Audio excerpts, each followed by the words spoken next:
So we could just move on to a much better movie. Yes. We saw yesterday from the time it was recorded. Right. So Mission Impossible 5. Rogue Nation. Yeah. So just a brief little history. I'll try to make it quick. This is the 5th film in the Mission Impossible movie series. Yeah. And the funny thing is the little history behind it. During the early 90s, for those who forgot, Hollywood, like today, was desperately seeking new ideas and new films, new concepts. Not as obnoxious as today, but it was there. Yeah, so Beverly Hillbillies, a bunch of TV shows. Yeah, Adam's Family, stuff Family. like that. Yeah. So they were looking to old school TV shows and bringing a 90s spin on it, you know. And you could argue they did the same with cartoons. I mean, Teenage Mutant Ninja Turtles, stuff like that, right? Yeah. And then in 1995, GoldenEye came out and blew everybody away. Yeah, this was a return to the James Bond franchise. They brought in a new actor, Pierce Brosnan, who ironically was supposed to be in either License to Kill or Living Daylights, one of those two. Right. No, I think it was Living Daylights. And then Timothy Dalton replaced him. Okay. So yeah, Pierce Brosnan was in the lineup from Right, way back when. Right. And this movie was a smash hit. Yeah. The theme song from Tina Turner was awesome. Yeah. Movie was awesome. I mean, you look at it now in retrospect, it's kind of silly, but it would fit. I really liked GoldenEye. Big fan of that movie. And of course the video game. Do even that's talk what about I the was video game. to My get to that. God, that game. Groundbreaking first-person shooter. Yes. Yeah. Anyway. Right. So James Bond, is a British character. Is a British-based character, right? So okay, the spy series is gaining traction now. So how can Hollywood capitalize on that? I know we had a TV show back in the 60s. I think it's called Mission Impossible. Yeah. Some guy Bruce Giller or something made it, But anyway, they decided to turn it into a series. Paramount Pictures, decided to turn it into a movie, not a series. They casted Tom Cruise to play Ethan Hunt. Mm-hmm. He's one of the members of the IMF. Impossible Mission Force is the most ridiculous name ever. But it's awesome. The franchise always had that silly but awesome premise. It's very ridiculous when you think about it. With any amount of thought, but it's pretty awesome. Yeah. So. And what really made, although I haven't seen the series, I'm hoping to one of these days. What really made the first film work is that it was more about teamwork. Yeah. So you had Tom Cruise doing his thing. Yeah. You had Ving Rhames, who played Luther, who would show up in technically all the films except he showed up in the end of the last film, which was Ghost Protocol. Yeah. He was the tech guy, the hacker guy, and thing. Yeah. And it was just this espionage film. It was really heavy on espionage. Yeah. It was directed by Brian De Palma, who directed great films such as Carrie, Scarface, everyone's favorite gangster movie of all time. Yeah, so he made that. And it was a critical and commercial success. But the issue with it that really pissed a lot of people off is that you took the main character, the main protagonist of the series, Jim Phelps, who was played by John Voight, and you turned him into a villain. Right. Yeah. And I remember... I thought it was kind of clever at the time. I mean, a lot of people was pissed off with that. Yeah, they were. Even the actor who played Jim Phelps was dude, nah, walk out. Walk out the screen. It's like, nah, hell no. No, I thought I was kind of clever with that. The idea that, everybody corruptible. And basically the entire franchise does the same plot a lot. Yeah, about who do you trust? Can I trust this person you'll always with my have life? This very well-established person, and it's just a simple premise. Well, you live long enough to see yourself become the villain. Every one of these guys, almost every plot is the former villain, and this movie is no different.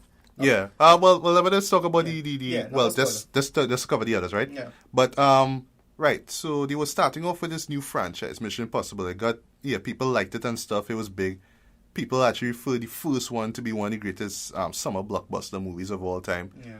Although I find 2 is a lot better in terms of that summer because it had more action, and that's what made it work. But that's the thing.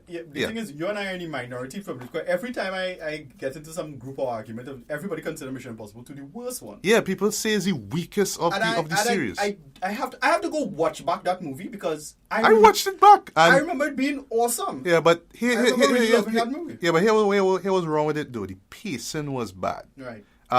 John Woo one of the greatest action directors of all time from Hong Kong. Was he co-star with him, Tandy Newton? Yeah, Tandy Newton. Yeah. Right, he was the love interest. Yeah. Couple of issues with the movie in retrospect is that it played too much like a Bond film. There's a moment, there's a car chase scene that resembles the car chase in GoldenEye. It looked very good and it was shot very well. How it was pieced together was very well done. But then you had this whole thing where Tandy Newton's character falls in love with Tom Cruise and now she has to compromise herself. She has to go back in bed with the villain, and then Tom Cruise is all like, I don't want it to get in danger. And, he trying to protect her and all that kind of stuff now, And it was all this kind of romantic kind of spy tension shit going on for like about an hour, and then later on is when the action picks up and they get the John Woo style of action, a lot of explosions, guys with 2 guns, doves flying, that whole Catholic stuff that John Woo loves. And this motorcycle chase is silly, but when you watch it, it's like so epic. Motorcycle joust is awesome. Yeah, motorcycle joust. Yeah. It is epic. Trust me, you have to see it. It is epic. Yeah. I like it. But yeah, I mean, I saw it on big screen and I enjoyed the hell out of it. Yeah. They also utilized something very cool that they had it in the first film, but they really used it creatively in this one, which was the mask. Right. Like, characters would wear the mask of, like, the other characters. Yeah. So let's just say Tom Cruise would wear the mask of the villain, so he could infiltrate their organization and then just pull it out and like, haha, magic boom. Mask. Yeah. Magic mask. Yeah, magic mask, as they call it, right? So, yeah. So, people were kind of divided by MI2. But, I would forgive them for it. I still enjoy it. But the thing is that they were trying to find a formula, and they were trying different directors out to see what extra stuff they could bring to the table. Right. So Brian De Palma brought his thing. He brought that old school espionage. John Woo brought that action stuff, but he just kind of incorporated too much of James Bond elements into it. Right. For better or for worse, which kind of, it made it work and it kind of didn't make it work, Right. And then later on, we got MI3, which is directed by J.J. Abrams, who directed the first 2 Star Trek reboot movies, and he will be doing the Star Wars movie this Christmas, which better not fail. Yeah, the anyway, we'll see. And very interesting enough, the how he became the director for that film, because that was his first feature, is that one night Tom Cruise was watching TV and he saw Alias on TV, and that was the big TV show that J.J. Abrams helmed at that time. Right. And he got into contact with J.J. and like, yo, I want to direct MI3. Right. And the rest is history. Yeah. And to me, I mean, MI3 is a brilliant in terms of like non-stop action flick. Yeah. There's lots of tension, lots of action, lots of explosions, lots of gunfights. But what kind of really made it kind of different is that it felt like if he took Alias or one of his TV shows and put it on screen, it would be like that. It'd be bigger, it would be bolder, it would be more explosive, and it felt like that. Okay. Everything was just pushed to the limit. Okay. And I think it was a little bit to his detriment because the tension and the espionage stuff that made Mission Impossible what it was kind of lacking. It was just like action, a little moment for it to breathe. And we got a great villain in terms of Philip Seymour Hoffman. Yeah, that was the standout for that. If it wasn't for him, that whole movie would have been forgettable. Yeah, the late great Philip Seymour Hoffman. Yeah. He was a pretty damn good villain. And they had some clever... what I liked about... You see, the Mission Impossible stuff and spy stuff, you need a warrior. You need to do some concept or something that's really clever. Yes. This is so... Oh, wow, that's so cool. This is so thing. And that one, what they did in that one was the whole... Not only... Well, they did the magic mask, but they also did the voice thing, which is not possible. I don't think it's real. But that's a pretty clever way of doing that. The whole idea of when you speak this statement and it'll record every possible phonetic you could say to copy your voice. Yeah. That was pretty damn awesome. There are a lot of clever things in that film. So I really remember enjoying MI3. And then 4 came out, which was Ghost Protocol, came out in 2011. Right. Still one of my favorite movies of that year. Right. It was directed by Brad Bird, the guy who directed probably the best Pixar movie ever, The Incredibles. And he did the Iron Giant. Yeah, Iron Giant, of course, back in 99. Right, so I'm in the minority with this one, which I did not like Ghost Protocol all that much. But the thing is, the only reason that I don't like that movie is because Brad Bird's name was attached to it. And I was expecting something mind-blowingly amazing, like on par with the Iron Giant or Incredibles. Right. And I didn't get that. it was a good movie, right? But I didn't get that with this film. I was kind of underwhelmed. They had the wow factor. Yeah. Which was this amazing sequence of Tom Cruise on I think the Burj Dubai. Yeah, it was one of probably the tallest building in the world. Dubai, yeah, Burj Dubai. And that was a big deal at the time. This is before Dubai went bankrupt. But this was really a big spectacle movie. They did a really good job with it. But I still a little underwhelmed with it. Yeah, and what it did too is that it really showed that Tom Cruise can and does commit to his performances. Yes, amazing dedication. If his character has to go outside of the tallest building in the world, just to climb up a couple of floors, and then lose his grip and fall and then catch it back. Yeah, it was pretty damn intense. He is going to do that. And I actually watched Ghost Protocol on the same day before I watched Rogue Nation, and that scene still gets me. It's like probably one of the most intense scenes ever in the Mission Impossible series thus far. But the flaws, like in retrospect, is the villain. The villain didn't really stand out. He's just some guy who got a briefcase with some nuclear stuff, secrets and something. And it's just him and a suitcase. There was nothing menacing about it. It was just a guy and a suitcase. That's the thing I really remember about Ghost Protocol. Is just they had to escape and be rebels, blah blah blah, and then Burj Dubai and Sandstorm. There was a great Sandstorm scene. Pretty much everything after that I really forgot. I know it had the sequence with cars and so on, but I really don't remember the stuff. Yeah, that was nearing the end, but nothing to really write home about it, it's so forgettable. And then everything rhymes. Yeah. The end. And and Simon Pegg, who showed up, who was introduced, in part 3. Yeah. He appears again in part 4. He was very comical. He brought that humor. But they made the strength of 4 was the idea of teamwork. Yes. They really utilized teamwork very well in this one. That's kind of the whole central premise of the Mission Impossible franchise anyway. Yeah, well, I would say this, like, they forgot it in 2. Yeah. Because it was all about Tom Cruise being this real badass superhero spy. Yeah. And forgot about the team because the team didn't matter at the time. Yeah. But this one, part 4, brought it back to, what worked in 3, what worked in 1, which is about teamwork. And I think people doing their jobs and stuff. Was this the first outing for Mr. Hawkeye himself, Jeremy Renner? Yes. Jeremy Renner's character, he was William Brandt. Right. Yeah, Brandt, Brandt. Yeah, he was introduced as he was involved in a particular matter involving Tom Cruise's ex-wife, so to speak. Yeah. And he shows back up here again to help Tom Cruise's character with this mission that they have to go through. Yeah. And he shows back up again in this film here. All right, well, I might as well go into 5.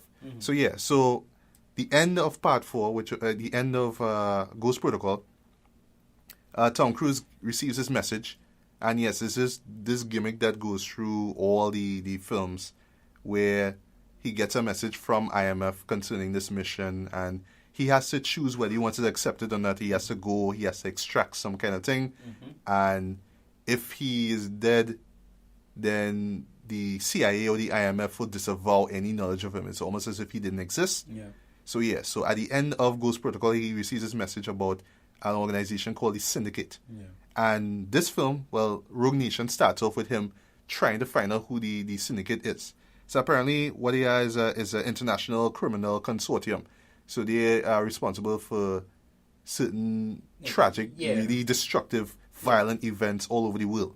It's kind of this subversive shaking up of whatever governments or whatever it is. So basically an event that will cause international mayhem of some sort or the other. Basically a workable terrorist organization. And so it's like stuff like missing flights, or they have important people on those flights, or some kind of explosion here, and that'll cause a whole civil war in some parts. Well, they just this kind of snowballing effect they systematically manipulate over the world. Right. And they're really smart. A bunch of smart villains. And I actually really like this film. Same here. Simply because of the villain. The main villain itself, especially when you see him, his thing at the end, I really like the character. The premise of the character, it worked. But yeah, continue with you. I like the villain as well too. I would say he's not as great as not as memorable, I should say, as Philip Seymour Hoffman's character from Part 3. Yeah. But he did fit the mold of like that sort of spy espionage thing. He really felt like something out of a spy film. Right. And he was in many ways like the anti-Ethan. The character is ridiculously smart. Yeah, he was always like 5 steps ahead of Ethan every and the whole point is that he just keep this highly calculated thing, and kind of the only way Ethan beat him is that Ethan was just pure gamble his ended. Yeah, he didn't anticipate the randomness of Ethan's behavior, and that was basically why he lost. Yeah. So the film really, really worked in that way. He overcalculated, and he, coming down to the end, he didn't know how to adapt to the final situation. That was really cool what they did with it. Right. This film, I'll say just to get around the downsides of this film, I'll say the only 2 big issues with this film. It didn't have any great wow factor spectacle yet in it. It had good action sequences. Yeah, well, apart from the plane scene that everyone have seen in all the trailers, it's there, but that's not the wow factor, trust me. Yeah, but for me, it didn't really have anything that was like really mind-blowing. It could be just old man Ricardo, just cynical and seen everything. All right, I will actually disagree with that one thing, because there was one scene that stood out more than the plane scene. There's a car chase scene. Right. Starts off with a car chase and then it turns into a motorcycle chase.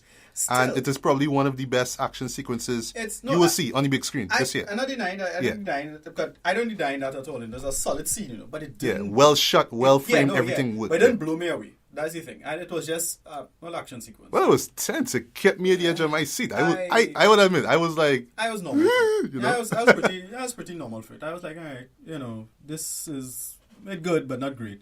Another thing with the film, it's a little too long.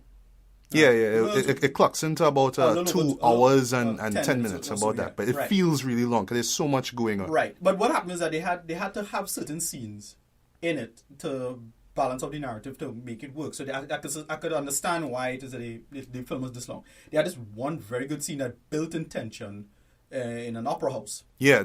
Probably one of the best sceans in that movie. That scene was fantastic. Brilliant. It didn't have much action, but it was just nice, well-edited, built-in tension, build to the kind of climax of it, and it's very, very well done. Yeah, and the way how they used the aria from the opera, the singing, they used that. How they utilized the music in that scene was incredible. But so no, I really actually like this film, mostly because of the villain, this highly clinical level of calculation he had. He never raises his voice, he never loses his cool. It's only until the ending, then you see him, more or less kind of flip out. And what they do with it is very clever, because it's a nice little a throwback to something happens early in the film, a nice little foreshadowing there. And they do a good job with the whole story itself. Story is a little convoluted. Yeah, it is. But no different from any of the other films. Well, let me just, my point of view of it is the convolutedness is what make it work as well too. But what I like, it felt like how the first film was. Because the first film, the story is is amazingly convoluted. But in terms of a spy setting, it's like, who do you trust? Who doing this? Who doing that? Right? They did that in this one. Yeah, you get a great sense of the whole subterfuge and why. But everything is relatively well explained, I think. It's you understand why the villain is doing what he's doing. The one thing in the film that they didn't really explain the character's motives, but you understand his motive, because Ethan's character figures him out. Yeah. And you totally understand why he's doing what he's doing. You understand why the girl is doing what she's doing. And you understand why the British government did what they did. Right. And the American government what they did. And all the players involved. And why everyone did. So it's not incoherent. It's not there's a... I suppose I have to watch it over to see what big plot hole it had there, here or there. But for the most part, I thought it flowed relatively well. Right, everything reasonably made sense. You understand why this, that, or the other. Yeah. Probably had a little nitpicks here. They had one little nitpick involving one of the mask usage or lack of thereof. Oh, yeah. Yeah, but for the most part, I like this film. I will give my rating, and then when you'll give my rating, I will give this a very high movie tongue. It didn't have anything mind-blowing, but it's just so well constructed and well done, I rate it. Mm-hmm. So go see this in movie tongue, not IMAX, but movie tongue. Recommend this. Not the greatest of films. But I actually like this one more than I liked MI4. Mm-hmm. Actually enjoyed this one more than MI4. So if you like MI4 a lot, you might like this one a lot. But I just still don't rate it that high because it just didn't do anything for me to truly think about it in any brilliant way. I was like, wow, this was so amazing. But it's just so solid and a solid script. I think Michael McQuarrie both wrote and directed. He was, and I thought it was a pretty solid script because it's the idea of the villain I thought was very clever. They didn't explore that too much, but you got into the idea of why the villain is doing what he's doing. I really like that villain. He's an anime villain, by the way. Yeah. I mean, even the way he talks, he has this like really soft voice, like he don't speak. We don't have to stop these people. What we do. They're super calculated, but they explain here what kind of there's an internet meme called "Screams Internally." He's one of those guys. Or it kind of reminds me of like Nightcrawler, where he cool until they see him completely snap until he snaps. It's like he just holding all that and rage. There's a lot of, and in his case, it's explained why he has a lot of rage. He's a total anime character in that sense. I could easily like see him like have a big monologue and meltdown and all this emotion and whatever it is. But the character like is a total stoic, and I really actually like that villain. It's a cool character. Yeah, I thought it was a cool character. And he was a badass. It totally worked. Yeah. Well, all right. Well, let me just see the rest of what I have to say about the movie. All right. So the girl that Ricardo was talking about in particular, her name is Ilsa Faust, played by actress Rebecca Ferguson. She's a MI6 agent, and disavowed MI6 agent, and she works with the syndicate. So when Tom Cruise meets up with her, she's part of the group already. And all through the film, it's this whole question of whether you should trust her or not, because at moments she helps out Tom, and moments she kind of betrays him.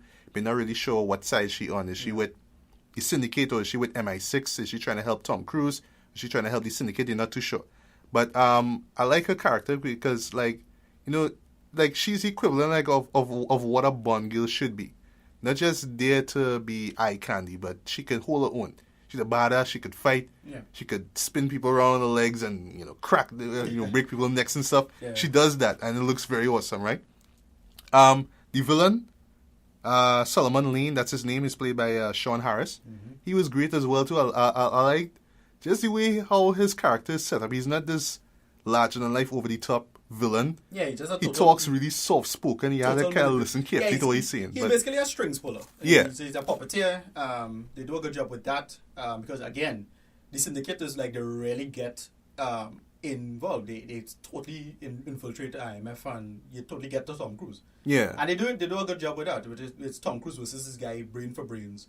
And Tom Cruise just couldn't simply outsmart him. Tom Cruise had to do some crazy shit just to beat the guy. Yeah, and next thing too with Tom Cruise, I forgot to mention, in the previous film, the IMF was officially disavowed. Yeah. I wouldn't get into details what happened, but you have to see that movie for yourself. Yeah. So this new one more or less starts up with Tom Cruise by himself, trying to hunt down the syndicate. And he tries to get Simon Pegg's character involved, and Simon Pegg kind of refuses because he doesn't want to get killed. He doesn't want to get into trouble.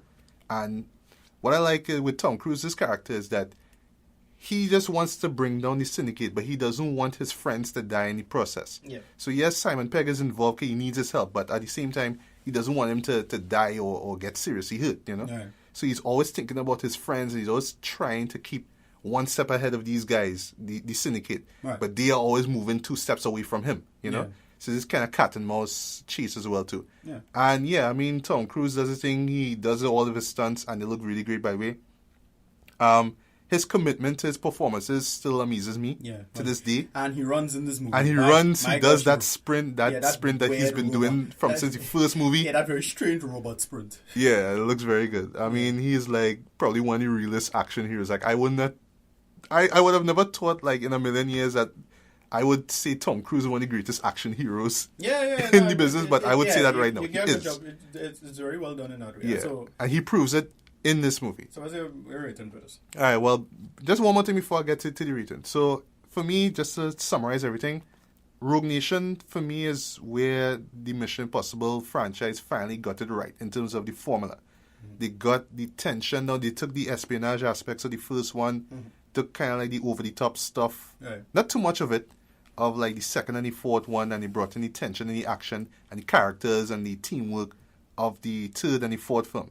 So more or less it's just they took the best moments of the first 4 films, what made those films work, and meshed it together into this one movie, and it worked brilliantly. It's not the best movie I've seen this year. I was expecting it to be a little better. I would say it's slightly better than Ghost Protocol. It is better by far, but just slightly, The plot is convoluted, but you can't expect that from a Mission Impossible movie now. Yeah, and what I like is that because of the action scenes and because of the performances, the convolutedness of the plot doesn't distract you from enjoying the film. You still have fun with it, even if you don't quite understand everything that the syndicate is doing or what the IMF is trying to do and stuff. And you don't need to know every single thing that's going on. That's what I like about it as well too.